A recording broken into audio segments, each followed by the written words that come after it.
Awe, comerciante ni que trece ponto que nós binda trece dilante acaba de ano passado tocante de bank charges lá quando saco maestro stop anto binga woki debit card bira Mastercard ou Visa tá assim né com tour comerciante é carta de tour banco não com 1 de abril a cifra também cambia fisicamente lo que nós trece de ano passado so debit card não também tem mais.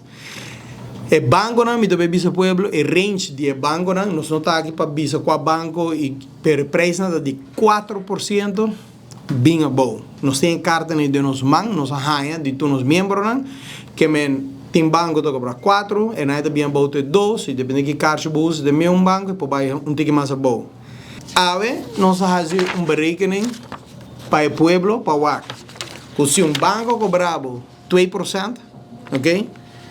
Se o comerciante que é 100 florin, o comerciante me cobrava 9,9% ave para época do 100 florin. 9,9. Passou de 9,9 e 7% de receita vai para BBO, 2 no banco e para o comerciante que é do 100. Passou a resultado que nós está paga BBO arriba e bank charges não que também que me sei também não 5% consumidor. Se banco cobrava 4%, awe tem comerciante que o orbo bem swipe bo carte, não cobrava 4% extra. Total, comerciante me cobrava 2,36% para depois resta o que o tal quer a resta.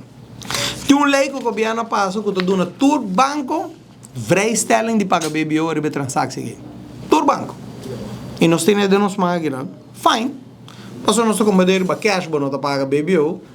Não tem transaction fee de budget. Pero dorgo banco também cobra nós 4, 3, 2 ou 1% que não é hoje. Ora a mim paga demp. A mim não. Tu é comerciante chiquito não kiko. Me não hora que nada vende. Se está justo não vende mais caminha. Não tem que pagar BBO arriba transaction fee que também. Sei que menco banco não tem que pagar, pero o comerciante sim tem que pagar dentro. Que men não está ganha se banco não está paga BBO um transaction fee, não está full exempt, nós temos exempt de comerciante também de BBO e transaction fee.